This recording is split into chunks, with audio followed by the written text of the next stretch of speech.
Imagine tube মিডিয়ায় আপনাদের স্বাগত। আমি আবার হাওড়াতে এলাম।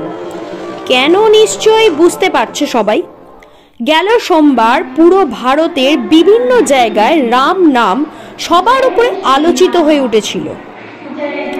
22শে জানুয়ারি 2024 সাল অযোধ্যাতে ঠিক 496 বছর আগে 1528 সালে বাবরি মসজিদ তৈরি হয়েছিল।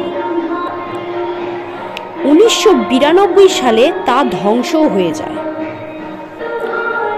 ঠিক তার 32 বছর পর আমাদের পরম সত্য রামলালা তার নিজের জমি ফেরত পেলেন। হাওড়ার আগের রাম মন্দির যারা দেখেছো, এখন রাম মন্দির দেখে কি মনে হয় একটু কমেন্ট করে জানিও। আশায় রইলাম একটু কমেন্ট করে জানিও কেমন লাগছে তোমাদের এই বর্তমানের রাম মন্দির দেখে। কারোর কোনো আইডিয়া আছে কি রাম মূর্তির উচ্চতা কত হতে পারে? জানো কি কতগুলো দেবদেবীর পূজা হয় রাম পূজার সাথে সাথে? যদি জানো তাহলে কমেন্ট করে অবশ্যই জানিও। কিন্তু আমি কিন্তু অপেক্ষা করব তোমাদের অ্যান্সারের জন্য। দেখুন, আজকের মূলত পুজোটা আমাদের যে উদ্যোগে করা হয়েছে, শীতলা মাতা সেবা সমিতির উদ্যোগে আজকের এই অনুষ্ঠান আয়োজন করা হয়েছে। মূল উদ্যোক্তা গৌরাঙ্গ ভট্টাচার্য, তুহিন কর, দীনেশ চ্যাটার্জি, বিকি, শুভজিৎ সাহা সহ আরও অনেক রাম ভক্তরা আছেন। তবে আজকের কার্যক্রমের যে কারণ সেটা ইতিমধ্যে প্রেস মিডিয়া, প্রিন্ট মিডিয়ায় গত এক মাস যাবৎ সবাই দেখছে যে অযোধ্যায় 500 বছরের পর রামলালার ভব্য মন্দিরের পুনঃপ্রতিষ্ঠা উপলক্ষে আজকের উৎসব উদযাপন হচ্ছে। তাই হাওড়া জেলা সেখানে পিছিয়ে নেই।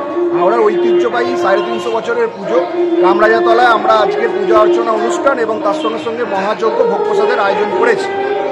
সর্বোপরি আপনাকে যদি রামের ইতিহাস জানতে হয়, হাওড়া রামরাজাতলার রামের পুজোর ইতিহাস জানতে হয়, তাহলে হাওড়া রামরাজাতলার পুজোর সূচনা হয়েছিল সান্যাল পরিবারের হাত ধরে। পরবর্তীকালে তারা চৌধুরী উপাধি পায়। আজকের এই কার্যক্রম হাওড়ার বুকে এক ঐতিহাসিক কার্যক্রম। সকাল থেকেই আমরা সকল রাম ভক্তরা হাওড়ার বিভিন্ন প্রান্তে এই কার্যক্রম চালাচ্ছি, ভারতবর্ষের বিভিন্ন কার্যক্রমের মতন। তবে হাওড়ার আজকের রামরাজাতলা একটা ঐতিহ্যবাহী জায়গা। এই কার্যক্রম একটা অন্য মাত্রা দিয়েছে এবং আমরা সব রাম ভক্তরা রামের নামে, রামের দীক্ষায়, রামের নাম নিয়ে পূজিত করার আজকে ছোট্ট একটা আয়োজনের পরিসরের চেষ্টা করেছি। আপনাদের পরিচয়গুলো একটু দেবেন? আমার নাম তুহিন কর, রামভক্ত। আমার পাশে দাঁড়িয়ে আছেন ডান দিকে আমার ভাই শুভজিৎ সাহা, বিকি, রামভক্ত। আমার বাঁ দিকে আমার বড় দাদা, এই এলাকার বর্ষিয়ান নেতা, রাজনৈতিক পরিচয়ও আছে, দীনেশ চ্যাটার্জি, রামভক্ত। আর আমাদের ওপরে সর্বোপরি যিনি এই কার্যক্রমের মূল উদ্যোক্তা গৌরাঙ্গ ভট্টাচার্য, বর্ষিয়ান লিডার, রাষ্ট্রবাদী সংগঠনের সঙ্গে যুক্ত আছেন। আজকে আমাদের এখানে বিশেষ অতিথি হিসেবে এসেছিলেন ভারতীয় জনতা পার্টির সহসভাপতি শ্রী সঞ্জয় সিং মহোদয়। সর্বোপরি সর্বস্তরের কার্যকর্তা, রামভক্ত, হিন্দু সনাতনী মানুষ সবাই মিলেমিশে আজকের বিশাল অনুষ্ঠান আয়োজন করা হয়েছে। জয় শ্রীরাম। জয় শ্রী। হাওড়ার রামরাজাতলার নাম কেন হয়েছিল? হাওড়ার চৌধুরী পাড়া, সেই পাড়ায় সান্যাল বাড়ি, জমিদারির কারণে চৌধুরী উপাধি লাভ করেছিলেন তারা। এই পরিবারের জমিদার অযোধ্যা রাম চৌধুরী স্বপ্নাদেশ পান রাম পুজো করা। প্রায় 300 থেকে 350 বছর আগে রাম পুজো শুরু করেন। সময়ের সাথে সাথে রাম নাম সবার মনে বসতে থাকে। চন্দ্রশেখর সান্যালের বংশধর অযোধ্যা রাম চৌধুরী ইষ্ট দেবতা শ্রী রাম সীতাকে প্রতিষ্ঠিত করেন পুরোহিত হলধর মহাশয়ের নির্দেশ মতো। বাঙালির রাম তো রাজা, তাই রামরাজাতলার নাম পরিচিত হয়।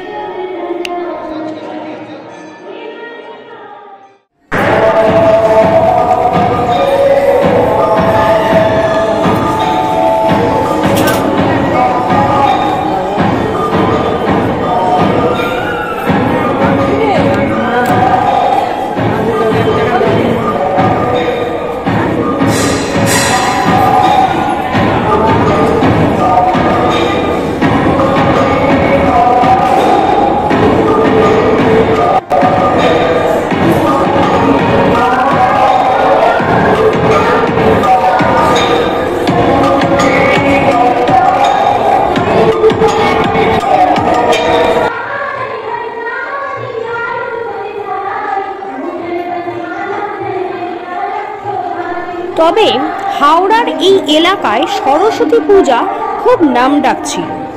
সেই সময় ওই এলাকার মানুষজন দুভাগে ভাগ হয়ে যায়। অবশ্য ঠিক হয় সরস্বতী দেবীকে রাম মূর্তির ওপরে মানে মাথায় বসাতে হয়।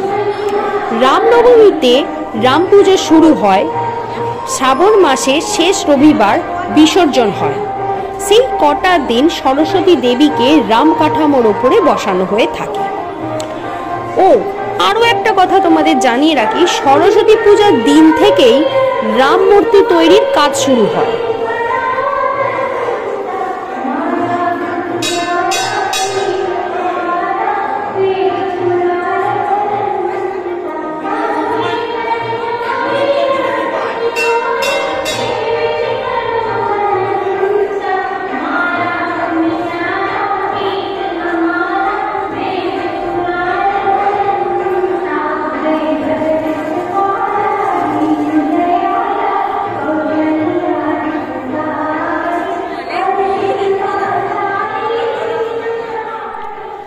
আঠাশ ফুটের উচ্চতা হয় এই রাম মূর্তির, আর 26টি দেব দেবীর পূজা করা হয় এখানে। রামরাজাতলা যাবে কিভাবে?